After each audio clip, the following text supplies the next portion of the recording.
Hi, I'm Lei. Welcome to Lei's Looking Glass. Today I want to tell you about a man who seemed to have it all.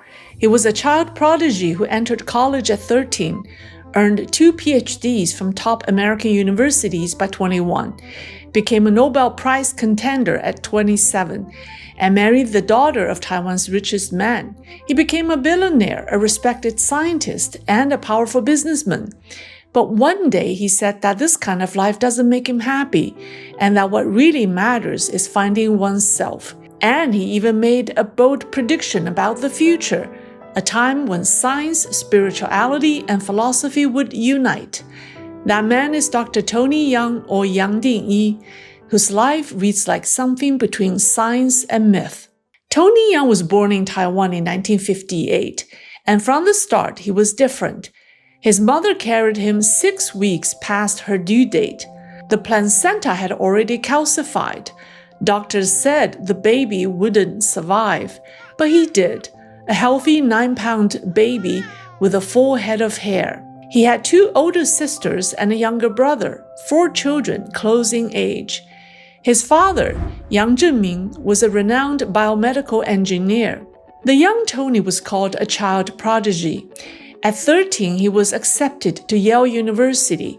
By 21, he had earned dual PhDs, one in biochemistry from Rockefeller University and another in medicine from Cornell. 6 years later, he became department chair of molecular immunology and cell biology at Rockefeller and served on the advisory board of the U.S. National Cancer Institute. He was only 27. His most famous discovery came when he found that white blood cells can produce perforin, a protein that attacks and destroys tumor cells. That finding made him a Nobel Prize favorite in medical circles. In 1988, Tony Yung met Wang Ruihua, daughter of Taiwan's Yung-ching, founder of Formosa Plastics.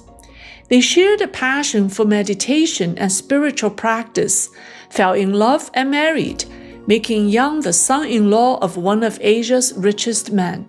Wang Yung-ching admired his son-in-law deeply and appointed him CEO of Formosa's North American plastic division. Later, the elder Wang stepped down from the chairmanship of 3 universities, Chang'an, Mingzhi Tech, and Chang'an University of Science and Technology, all founded by Wang himself. He handed them to Tony, a gesture of full confidence. Tony Young's life looked perfect. He had it all: talent, wealth, success, and fame.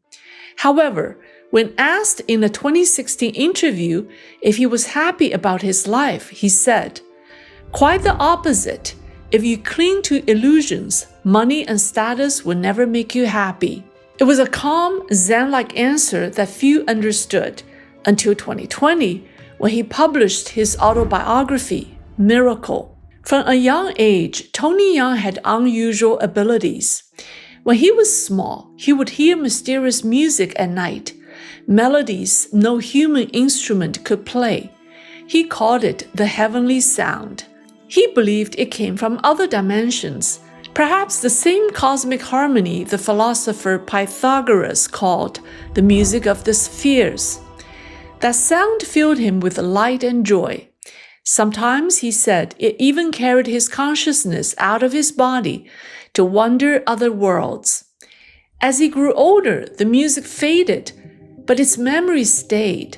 With his eyes closed, Tony could see inside his own body, what Buddhism might call inner vision or meditative insight. He discovered that everyone carried a kind of light. Happy people radiated bright, warm hues. Angry or sad people dimmed into darker tones.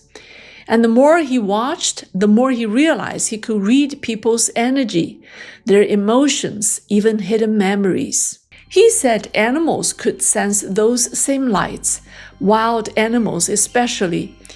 They could tell instantly who meant harm and who carried peace. Even plants, he believed, could recognize and respond to these invisible fields. Science might not explain it, but to Tony it was as real as sunlight, and he often saw luminous beings, kind, gentle presences, among them Jesus. Tony Young's mother was a devout Catholic. She brought him to church every Sunday. One day, when he was about 5 or 6, he stayed kneeling long after the service. He stared at Jesus on the cross, and something incredible happened. He said Jesus moved. The figure opened his eyes, stepped down, and began walking toward him, shining in golden and white light. When Jesus reached him, he looked into the boy's eyes and placed a glowing hand on his head. At that moment, Tony felt a current of energy surge through his body, as if struck by lightning. Everything around him filled with light. The feeling never left him. Even as an adult, he said that light of love would sometimes return, renewing him, grounding him. Every time, he would feel his body dissolve into light. Later, Tony understood that moment was a kind of spiritual initiation, or what Buddhists called anointment, 灌顶, a real cleansing of energy, not merely a ritual. At 7, Tony moved with his family to Brazil, where his father had accepted a university post. Like every kid in Brazil, he learned to play football. One day during a local match, a teammate passed him the ball. Parents shouted from the sidelines. The noise was deafening, and then suddenly it all faded. The whole world went silent. Tony's mind went blank, and in that stillness, his body moved on its own. He dribbled past one defender, then another, 70 meters straight, as if no one else was there. At 20 meters from the goal, he fired a perfect left-foot shot. The ball arched, flew over the goalkeeper's head, and landed cleanly in the net. For a few seconds, the crowd froze, then erupted in cheers. The shy Chinese boy had scored the goal of the season. Tony stood there, confused. How did I do that?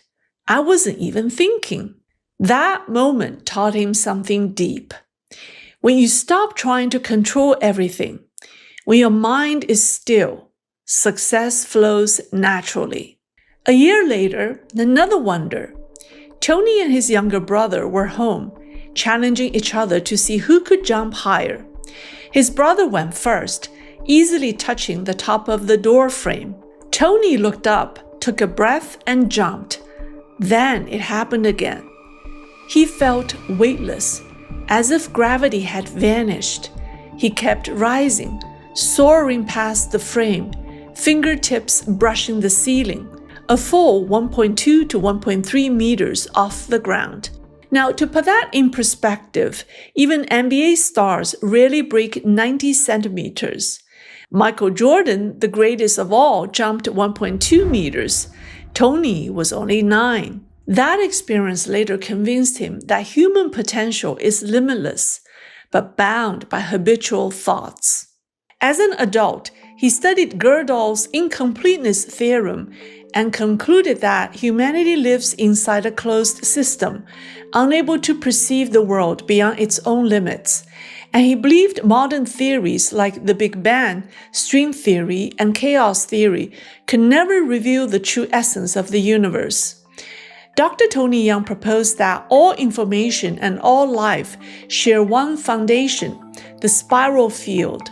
The spiral, he said, is the creative force behind everything, from tornadoes and seashells to whirlpools and the double helix of DNA. Its angle and rotation speed determine how matter takes form.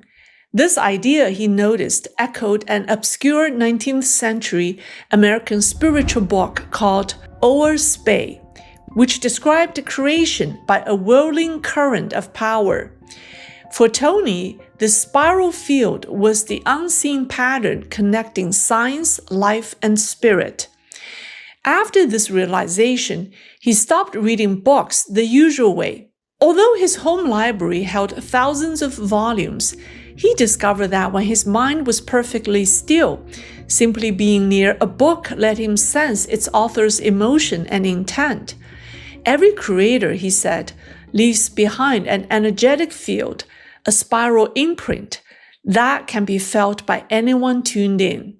So he could read a book without opening it, much like Buddhism's telepathic insight, 他心通. To him, this wasn't a superpower.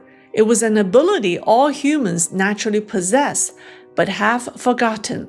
He believed what we perceive through our five senses is a constructed illusion, not reality, what modern neuroscience calls experiential reality. And that illusion, he said, is exactly what the Buddha meant by all is dream and shadow. In his 20s, while living in New York, Tony once walked past a bookstore and caught the scent of sandalwood. Inside, he found a book with an old man's face on the cover, and suddenly tears streamed down his cheeks. It was the Indian saint Ramana Maharshi. Tony felt certain this man had been his teacher in a past life. Soon after, he discovered the Platform Sutra of the sixth patriarch of Buddhism, Huineng. When he began reading, tears came again, and his consciousness lifted out of his body. He saw the rise and fall of civilizations, countless worlds spinning in an instant. Later, seeing a portrait of the great Chinese monk master Xu Yun, he broke down once more. During meditation, visions flooded him, past lives as a Native American shaman, the birth and destruction of ancient cultures, the endless cycle of creation and loss. And he understood the pursuit of material things leads nowhere. Only by turning inward can we find our original true self, the being before all illusions began. Dr. Yang called this realization awakening. In Taoist terms, it's called returning to one's original true self, 返本归真. When a person returns to their true nature, he said, they naturally possess the wisdom symbolized by the four great bodhisattvas, Manju Shri for wisdom, Guanyin for compassion, Samattabhadra for equality, and Kshitigarbha for understanding karma.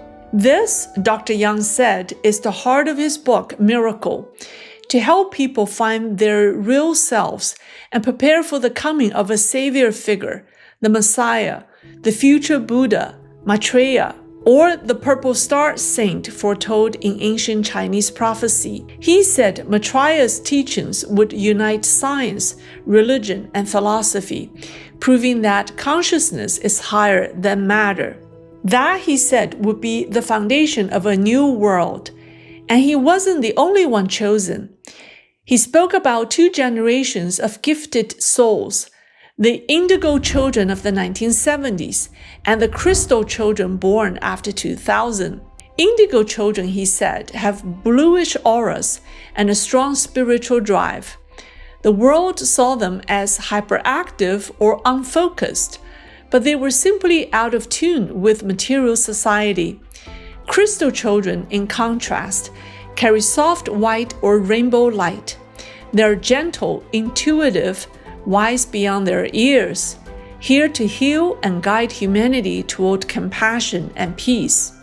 Dr. Yang believes these two groups together would create a new earth, one where material and spiritual worlds unite, and where humanity rediscovers its divine nature. Okay, that's the story of Dr. Yang Dingyi, or Tony Yang, a scientist, a mystic, and perhaps most importantly, a messenger. So, what do you think? Are you an indigo soul or a crystal one? Do you believe in a future where science and spirituality finally become one? I believe it. Let me know what you think by leaving me comments. Thank you for watching, and I'll see you next time.